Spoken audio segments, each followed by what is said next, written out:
जोहार झारखंड, जय झारखंड। साथियों, 2024 विधानसभा चुनाव का परिणाम सबके सामने आ चुका है। झारखंड राज्य में पुनः एक बार महागठबंधन की सरकार बनने जा रही है। शुभकामनाएं उनको। और हाँ, जेलकैम की एक नई पार्टी, नवोदित पार्टी को, जो राज्य से अपार समर्थन, जन समर्थन प्राप्त हुआ, उसके लिए पूरे राज्यवासियों का बहुत बहुत धन्यवाद, आभार। जेलकैम के जितने भी सिपाही, सैनिक, कार्यकर्ता, सभी का संघर्ष आज इस मुकाम को लेकर आया है।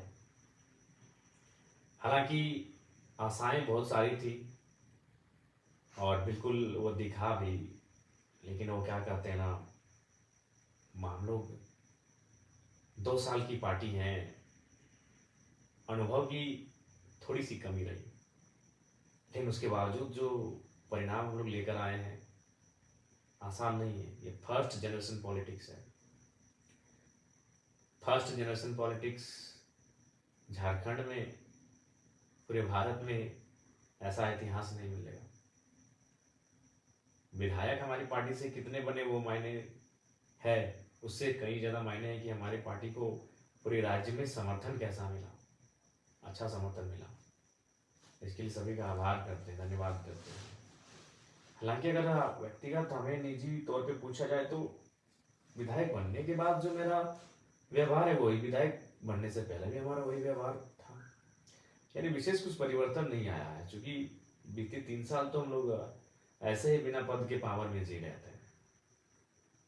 अपने निडरता से, अपने एग्रेशन से लोगों के काम निकाल लेते थे, लोगों का काम बना देते थे।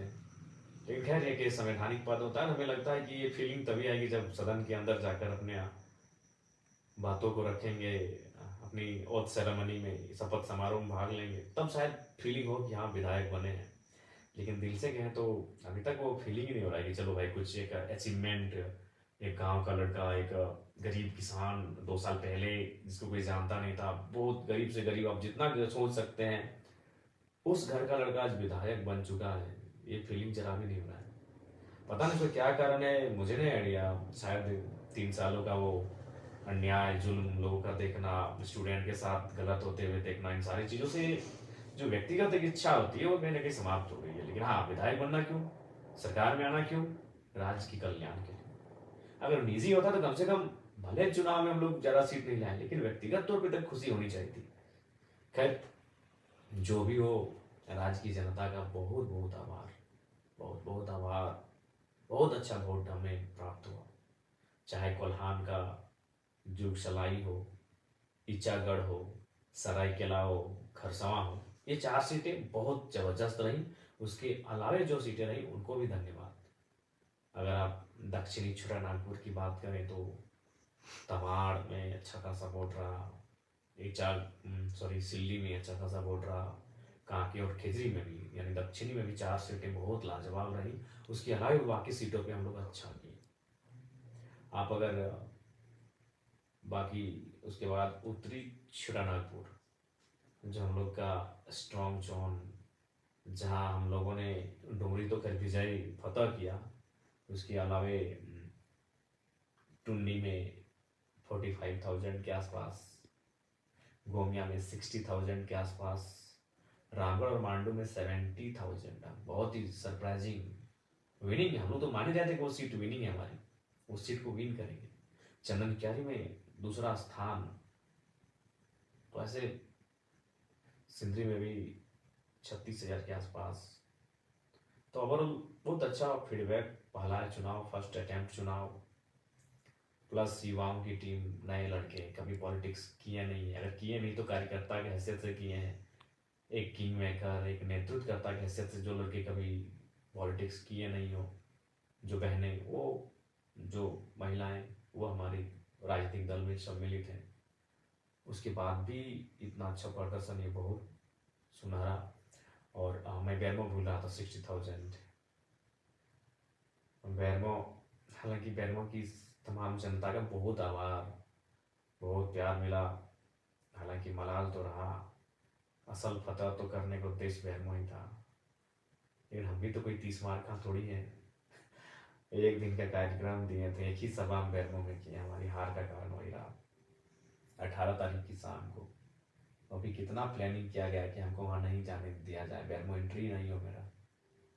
काश अगर बैरमो में हम जिस प्रकार डुमरी में हम शायद एक एक पंचायत तक एंट्री किए थे, डुमरी में 70 का 70 पंचायत एंट्री किए थे, तो उसी प्रकार अगर बैरमो का सारा पंचायत, जरेडी का 17, पेट्रोबार का 10, बैरमो का 19, चंद्रपुरा का 14, नगर में जो वार्ड है अगर सारा को विजिट कर लेते हैं तो हमें विश्वास है चुनाव हमारे पक्ष में होता और शायद 7,000 10,000 से चुनाव हम जीत जा गए होते हैं।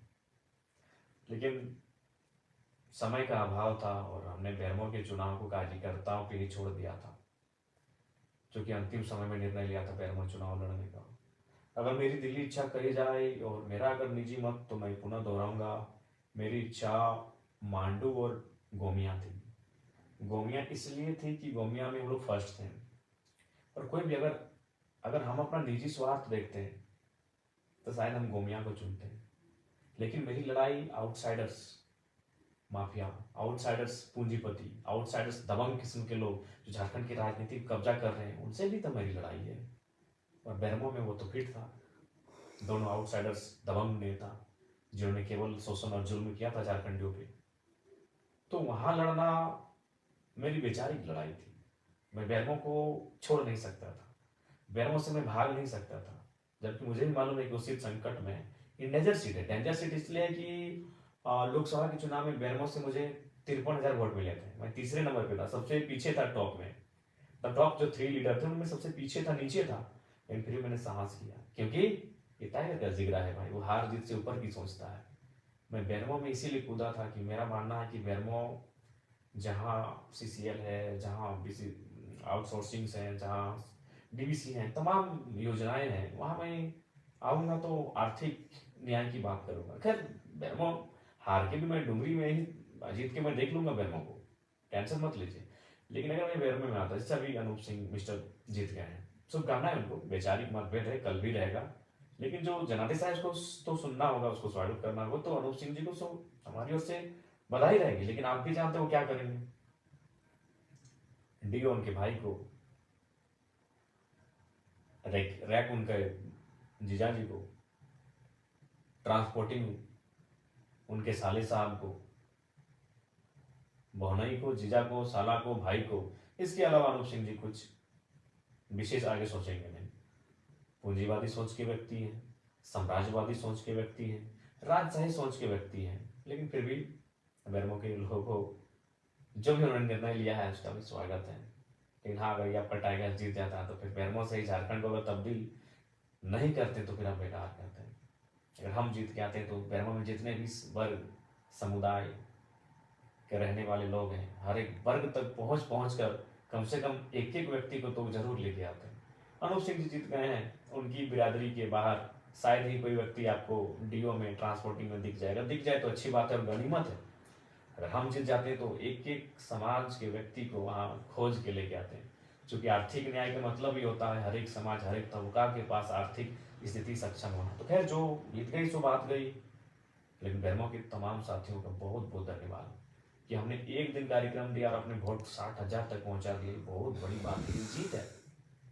बैरमो में हम अपना फ्यूचर देखेंगे, है फ्यूचर हमारा। और डुमरी का तो खैर वो भावनात्मक रहा है, डुमरी का आभार।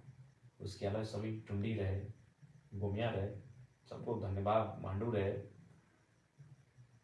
लेकिन विशेषकर जहाँ से मैं लड़ा हूँ, डुमरी बैरमो के तमाम कार्यकर्ता, आप निश्चिंत रहे। जयराम कुमार महातो डुमरी का विधायक थोड़ी है।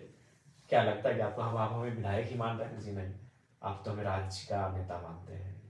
हम राज्य की आवाज है, हम राज्य का चेहरा है। बिल्कुल आप टेंशन मत लें, हमने जीता डुमरी है, नजर बैरमो, बागमारा, टुंडी में भी रहेगी। निश्चिंत रहिए आप, हम खड़ा है। ये पागल जिद्दी जुनूनी टाइगर आपका खड़ा है, टेंशन मत लीजिए। आपके समर्पित भाव को बहुत बहुत शुक्रिया, बहुत समर्पण आपने दिखाया चुनाव में। और हाँ, हाँ, कहेंगे कि थोड़ा जुलूस वगैरह जो है इसको थोड़ा कट आउट कीजिए और कोशिश कीजिए काम पे लग जाए। और अगर आप जुलूस निकालते हैं तो अपने पंचायत में दिन को निकालिए, रात को बिल्कुल भी नहीं। दिन को निकालिए और कोई भी हमारे कार्यकर्ता है, किसी प्रकार का ऐसा कुछ मतलब नहीं करेंगे जिससे कि पार्टी की छवि धूमिल हो। और विशेषकर जेएमएम के साथियों से कहेंगे, देखिए चुनाव 20 वर्षों तक जनता ने आपको जनादेश दिया था। अब उसी जनता ने अगर आपको जनादेश नहीं दिया है तो उसका सम्मान कीजिए। हार के बाद आपके कुछ कार्यकर्ता देखें, कुछ घटनाएं ऐसी घट रही हैं, हम चाहेंगे कि बदले के भाव से नहीं, बदलाव के भाव से मिलकर काम करते हैं। आइए जन्म के साथ ही डुमरी में मिलकर काम करते हैं, तमाम योजनाओं को गांव गांव तक, खेत खलिहान तक पहुंचाते हैं। और ये सभी संभव होगा जब वो क्या करते हैं ना, मिलकर काम करते हैं। पक्ष विपक्ष चुनाव में फिर देख लेंगे, आलोचनाओं को फिर चुनाव में देख लेंगे। चलिए अभी डुमरी के लिए आगे हाथ बढ़ाते हैं, मिलकर काम करते हैं। सभी से आग्रह होगी और विशेषकर युवाओं आपसे कहेंगे, आज आप जयराम महतो को अपने स्क्रीन में देख रहे हैं वीडियो के माध्यम से। ये वही जयराम महतो है जो 2 साल पहले यही तोप चांची और जिस डुमरी से मैं विधायक बना, वही डुमरी जहाँ से बसें निकल कर आती थी, बसें गुजरती थी वहाँ से। उन बसों का नाम आनंद बस, शिवम, बुंदेला, विजय, पम्मी, राजू, निर्मल, ऐसे 1 दर्जन बस हजारीबाग होते हुए धनबाद और धनबाद होते हुए हजारीबाग आवागमन होता था। उन बसों पे हम लोग झगड़ा करके चढ़ते थे, भाड़ा नहीं देंगे, 2 रुपया से ज़्यादा नहीं देंगे, 5 रुपया देंगे। और हार्डली गिरफ्तार आते थे 10 रुपये। 2 रुपया से वो कहानी शुरू हुई थी, 5 रुपया से होकर 10 रुपया तक पहुंची थी। अभी क्या भाड़ा है मुझे नहीं पता, चूँकि अब तो हम लोग मान के चलिए दोस्तों के स्कॉर्पियो में चलते हैं। 40 रुपया है, यानी आज 40 रुपया हो गया है भाड़ा। और मेरा मैंने 2 रुपया से शुरुआत की थी बसों का सफ़र। एक इंटर ऑफ साइंस के स्टूडेंट जब राजगंज ट्यूशन जाते थे, अब 2 साल पहले की बात करें, आंदोलन से पहले, तो यही मैंने अपने मास्टर्स को कंप्लीट करके पीएचडी को ज्वाइन किया था। यानी जो लड़के को आप देख रहे हैं आज एक विधायक के रूप में, ये लड़का कल्पना सोरेन जी की तरह कोई राजघराने से नहीं, पाकुड़ की जो विधायक बनी आलमगीर आलम की अर्धांगिनी, उनकी तरह कोई राजघराने की नहीं है। मेरे हिसाब से राजघराना मतलब विधायक का घर, मैं उसको राजघराना कहता हूँ। सुन लीजिए पहली बात को। पूर्णिमा साहू जी जमशेदपुर से जीती, जो रघुवर दास की पुतोहू है, मैं उस राजघराने से नहीं हूँ। तो जयराम कुमार महतो को बड़ी करीब से आप देखिए। आज से महज 3 साल पहले मेरी तस्वीर शायद सोशल मीडिया में होगी, जाके देखिएगा। एक दुबला पतला सा लड़का, मासूम सा लड़का, मासूमियत चेहरे में, आंखों में एक सपना कि कुछ करेंगे। वो सपना कुछ बनने का, कि गरीब परिवार से संबंध रखते हैं, बहुत खर्च हुआ है पढ़ाई लिखाई में, तो कुछ बने। क्या बने? कुछ भी, कोई बहाली आए उसको भरे, टीचर की बहाली हो, प्रोफेसर की बहाली हो। और उससे पहले जब पीएचडी नहीं किए थे तो उससे पहले सीआरपीएफ की बहाली हो, आर्मी की बहाली हो, रेलवे की बहाली हो। उन बहालियों को फॉर्म भरना, उनके लिए मेहनत करना, ये चीज़ रहा है। वही लड़का आपके सामने आज आपके स्क्रीन में है, और यकीन मानिए वो लड़का विधायक है। हालांकि हमको ज़्यादा कोई एक्स्ट्रा फीलिंग नहीं हो रहा है विधायक बनने का, लेकिन आप यकीन कीजिए ये जयराम महतो विधायक है। मैं आपको इसी संदेश दे रहा हूँ कि सपने देखिए, मेहनत कीजिए, संघर्ष कीजिए। कौन जानता था जयराम महतो को? आज मीडिया में भले नेगेटिव बोले या पॉजिटिव बोले, आज देश की जितनी भी नेशनल मीडिया है, एक 30 सेकेंड ही सही जयराम महतो का नाम उनको लेना पड़ता है। कोई नहीं जानता था जयराम महतो को। जयराम महतो खुद जयराम महतो को नहीं जानता था। कौन है जयराम महतो? हुई जयराम महतो। क्या था दिनचर्या हमारा? सुबह मॉर्निंग में उठना,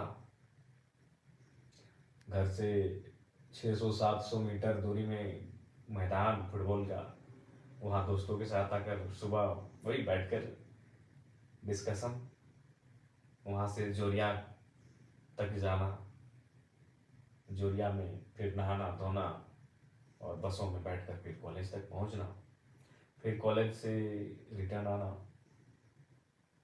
बीच में 2-4 घंटों का ट्यूशन लेना, शाम को एनी हाउ खेल का मैदान, चाहे फुटबॉल हो, क्रिकेट हो या वॉलीबॉल, ये 3 चीज़ों का शौकीन। एनी हाउ कुछ भी हो जाए, मौसम खराब हो कोई मतलब नहीं, 2-3 घंटा खेल के मैदान में, फिर रात को ट्यूशन, सेल्फ स्टडी, फिर सुबह फिर एक दौर आया जब मास्टर ऑफ आर्ट्स यानी एमए की परीक्षा को मैंने इंग्लिश लिटरेचर से प्रथम श्रेणी से उत्तीर्ण किया पीके रॉय मेमोरियल कॉलेज से। तो एक दिन की घटना है, मैं नहाने के लिए जोरिया जा रहा था। जोरिया जिसको आप छोटी नदी कह सकते हैं, अगर आप सभी नहीं समझे कि जोरिया का क्या मतलब है, तो छोटी नाला नदी कह सकते हैं। तो वहाँ कुछ हमारे बगल में जो एक सरकारी +2 हाई स्कूल है, बच्चे क्लास को छोड़ के बाहर बैठे थे। तो बच्चों को तो पहले हमने चूंकि पकड़ा उनको अपने साथियों के साथ, उनको पकड़ के प्रिंसिपल के पास हम लोग कंप्लेंट करने के लिए गए कि सर क्या हो रहा है, स्कूल का टाइम है, आपके बच्चे जोरिया के किनारे घाट में बैठे हैं नदी के सामने। तो प्रिंसिपल साहब ने बड़ी मार्मिक बात कही कि जरा बाबू, सरकारी विद्यालयों की व्यवस्था ऐसी है कि शिक्षक की कमी है और हम लोग मेंटेन नहीं कर पाते हैं।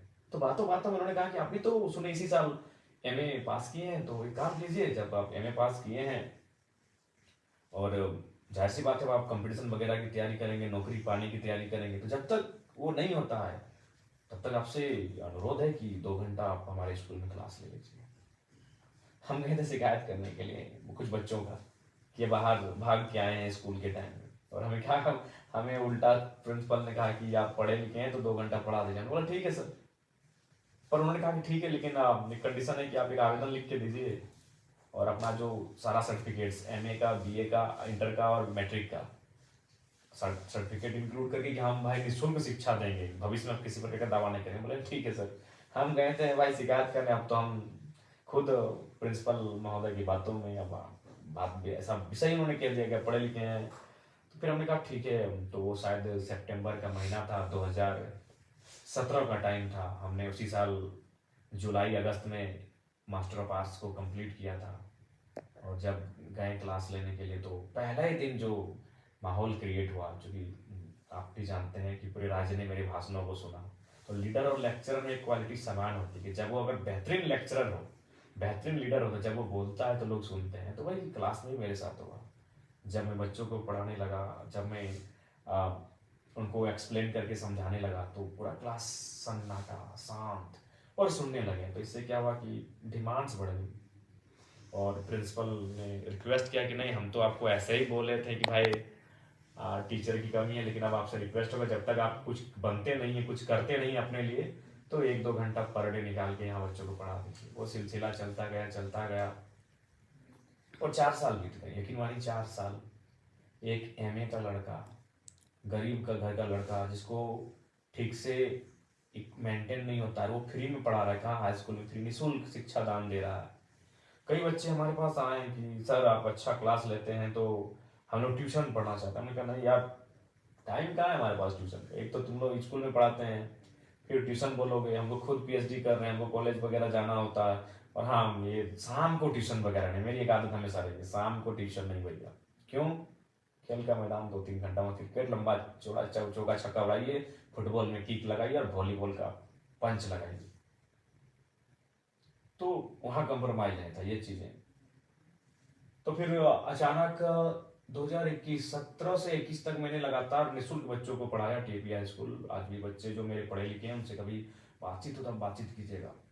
बड़ा मेमोरेबल 4 साल रहा है। बहुत मेहनत से मैंने पढ़ाया, फ्री में पढ़ाया, 1 भी रुपया नहीं। किस टाइम बेरोजगारी का दौर, एमए पास किया हुआ लड़का जब नौकरी की तलाश करता है, 2 पैसे कमाने की सोचता है, और मैंने फ्री पढ़ाया क्योंकि मेरा नेचर शुरू से गजब का रहा है। आज वही नेचर कारण में विधायक हूँ। तो फिर क्या हुआ, 2021 का टाइम आता है, 4 साल के बाद झारखंड में एक मूवमेंट आ जाता है। मैं वहाँ जाता हूँ, मैं भाषण देता हूँ और अचानक मैं हाईलाइट हो जाता हूँ। फिर मेरा वो स्कूल में पढ़ाई छूट गया, वहाँ जो बच्चों को पढ़ाता था। मेरी पीएचडी भी काफ़ी स्लो हो गई, बहुत स्लो हो गई मेरी पीएचडी।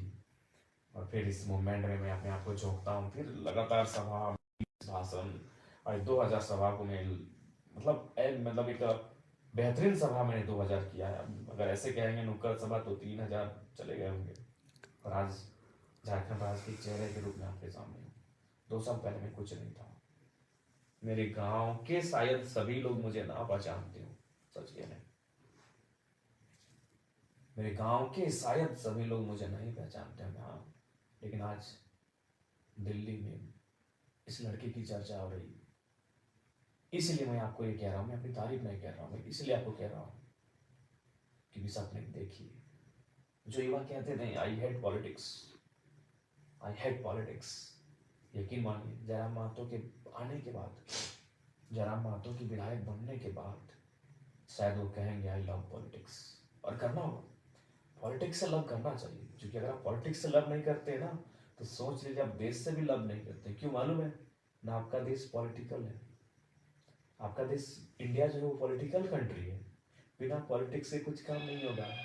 पॉलिटिक्स मतलब क्या, देश चलाने के लिए नियम चाहिए। नियम कौन बनाते हैं, पॉलिटिशियन।